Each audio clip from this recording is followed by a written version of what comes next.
Just waiting for people to come in.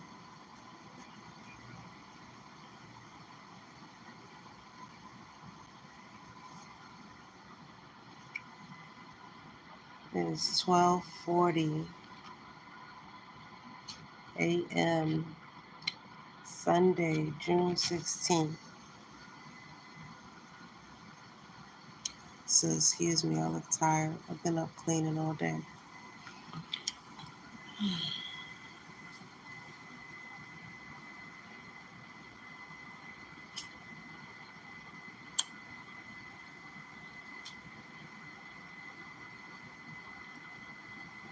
So if you've seen the title, today we're going to be doing an interview with Miss Mac, Part 2.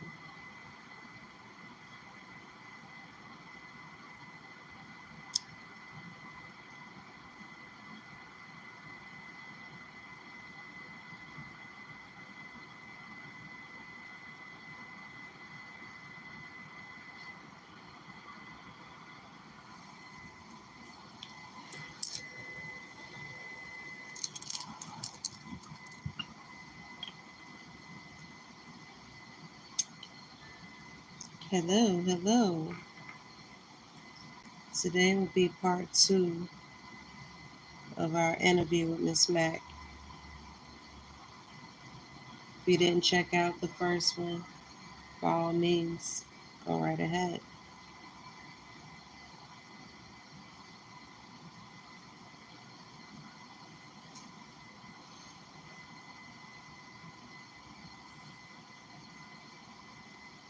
Don't be shy, say hello.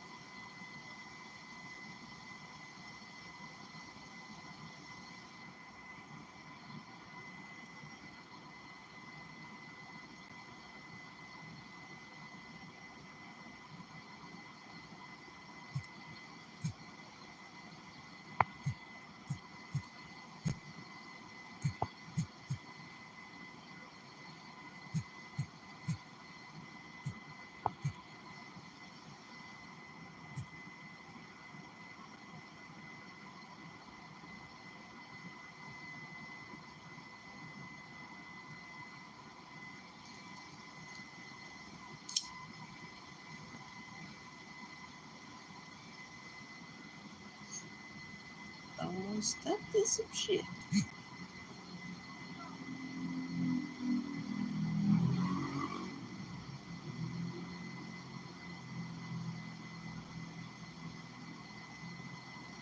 I hope y'all enjoying your Saturday night.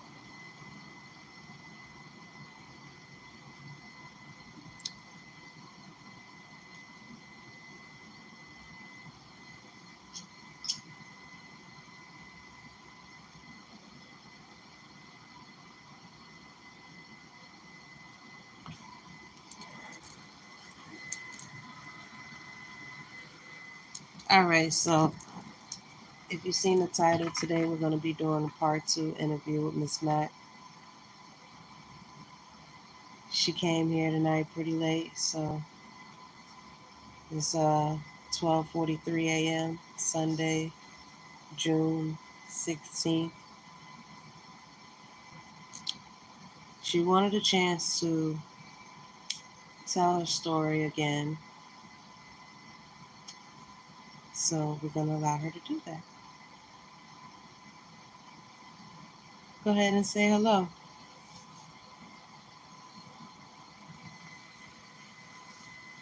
I'm not going to put her on camera once again just to,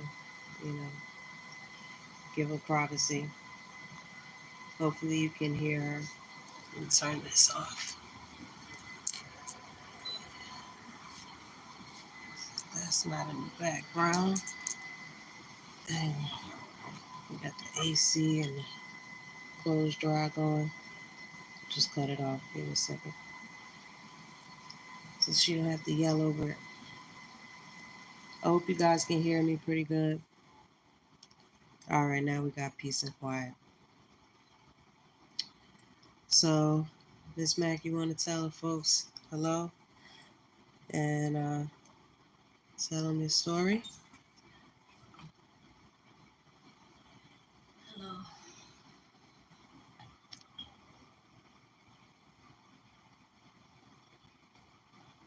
So, the last time we came on live, you was telling your story about what happened to you. Um, how long ago you said? Um, but you can tell your story from beginning to end without me interrupting. Just try to speak up so they can hear.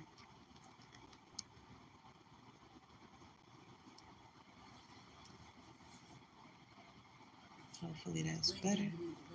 Social. I got caught up. And don't think that should be gone.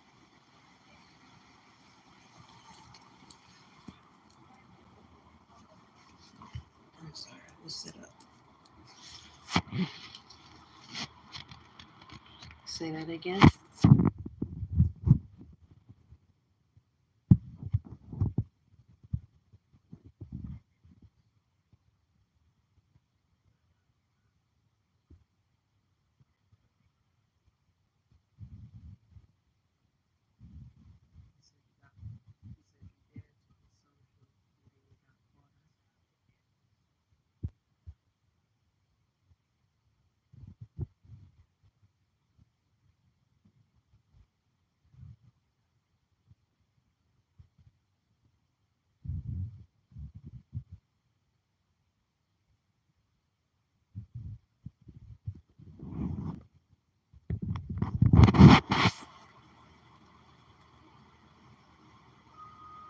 So you want to tell me again what happened?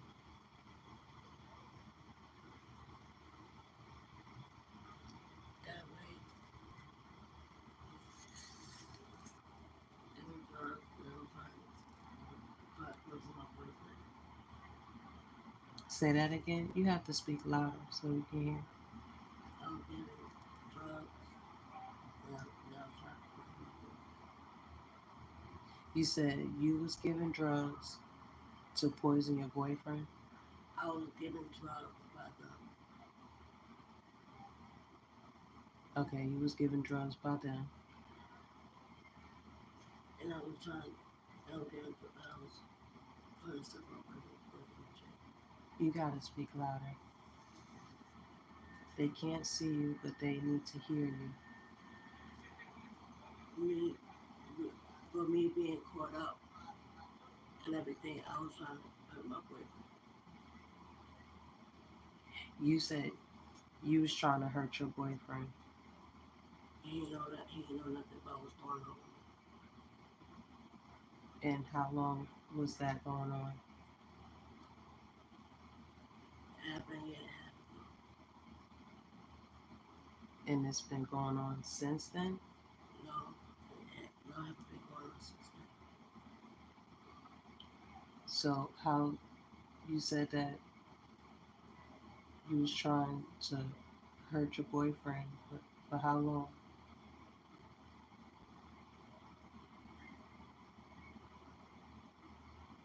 Don't be afraid. Just tell your story. Yeah.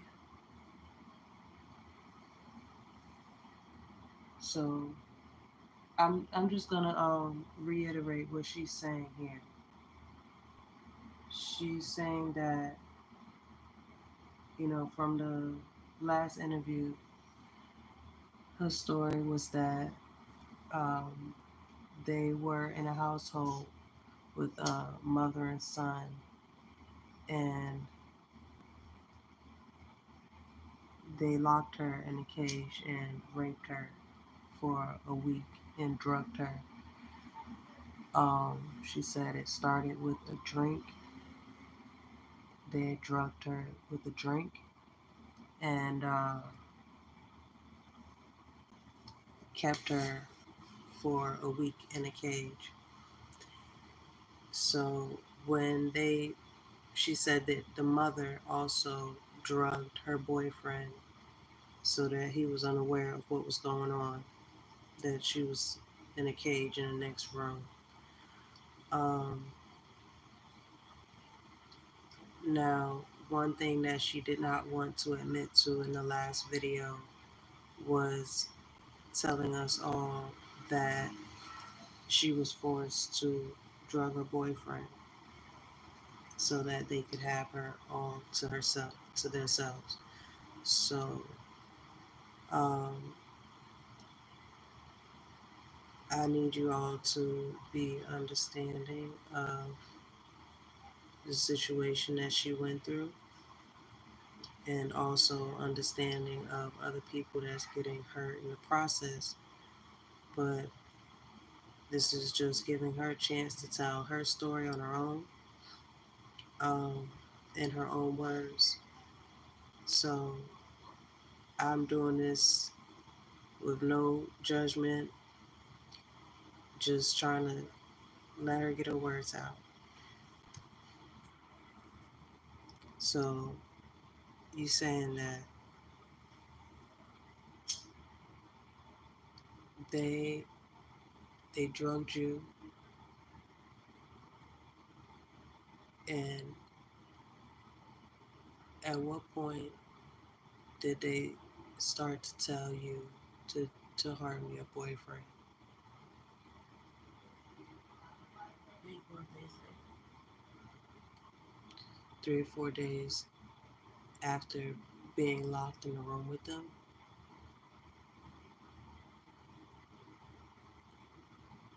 Mm.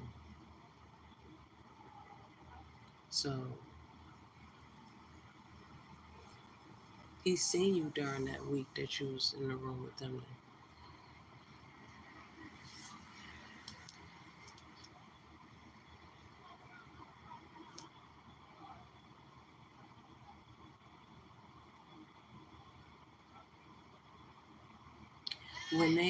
When they ask you, what did they ask you to do?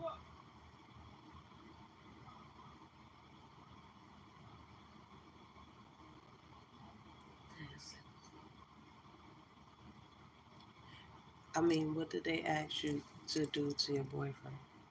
Pushed up his foot. Nice foot, pushed up his drink. Say that loud enough for Pushed them. up his drink.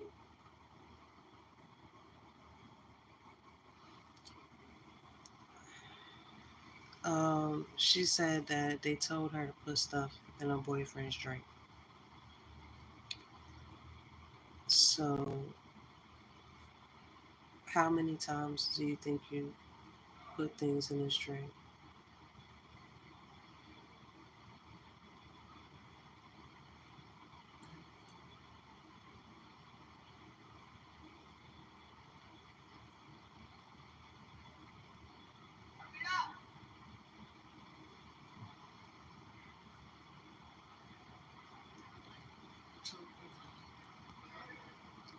He said, well,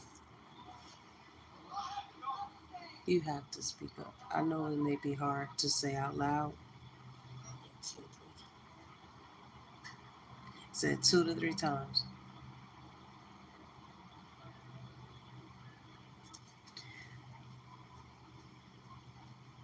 Okay.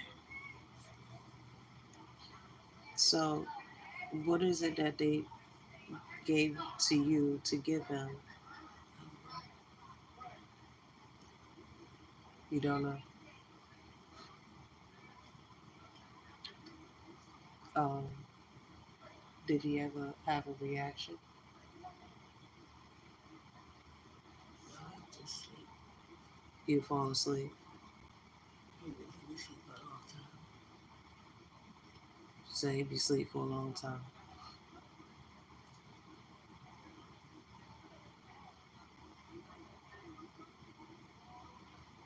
Hmm. And when he started to become paranoid that he was being drugged, how did he approach you?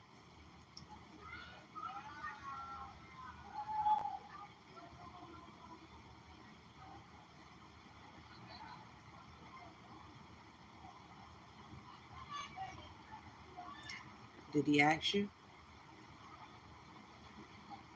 I never told him. Hmm?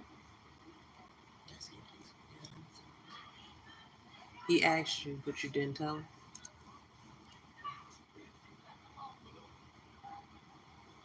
So how long did you let him go on acting paranoid?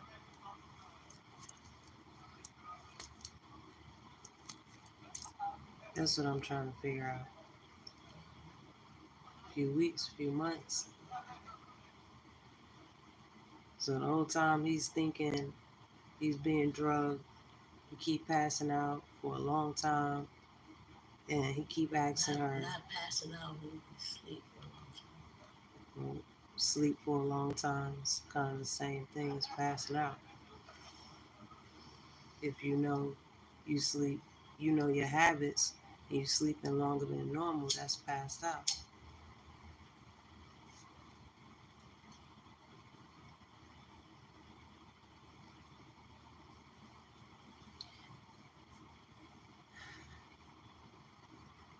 Now, when I'm a little stressed, not from you or this conversation, but there's a lot of questions being asked on here and on live comments. Some pertaining to the conversation we having, and some not.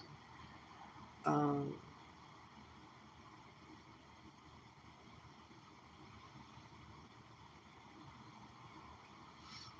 it's late. My eyes burning. So you went to the precinct, right?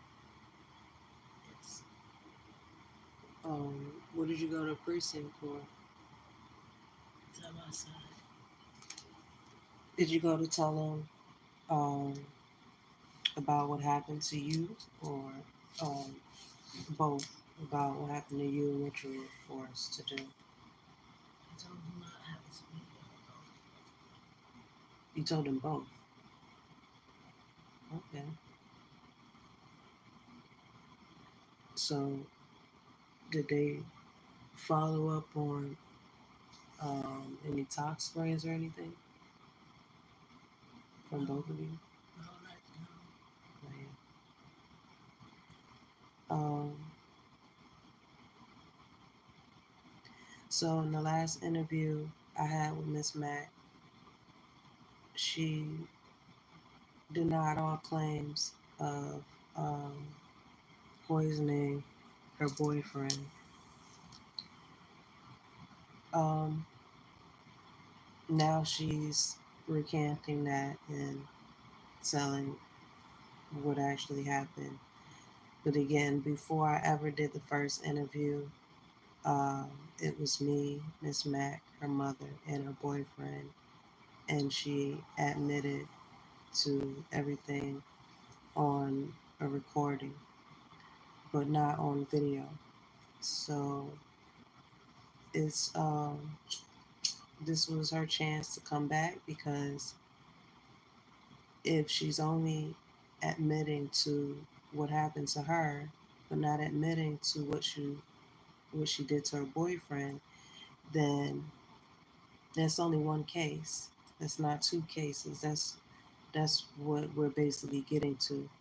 So, if she loves her boyfriend, she would not just try to help herself and getting justice in the court of law, but also, you know, he has evidence to say, well, I can press charges against you if you don't tell the police the full story of, what you were forced to do.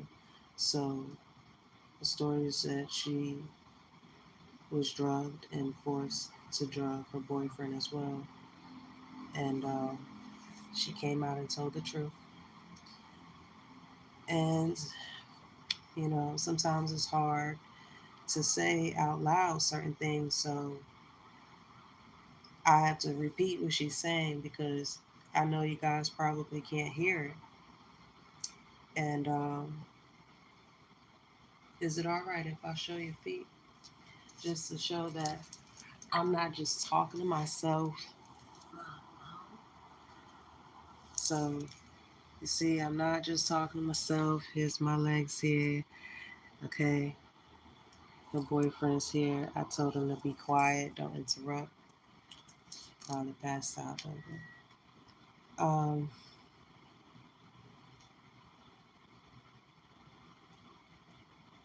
yeah. Everything doesn't cause for a drink.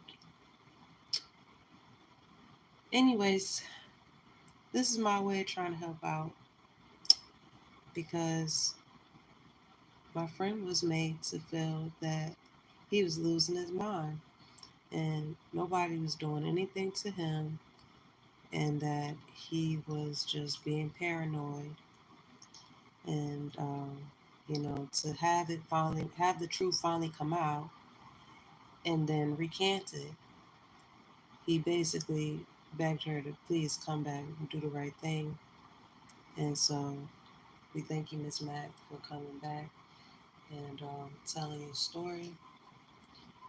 Once again, when he's feeling up to it, we'll try to get alive with him and his side of the story as well. Because, I mean, it's a lot. This is really heavy. This is real. And I'm drained. This is day 4 of assisting them. Yeah, we don't like to show the face of victims, right? So, you guys have a good night, and I'll see you again soon.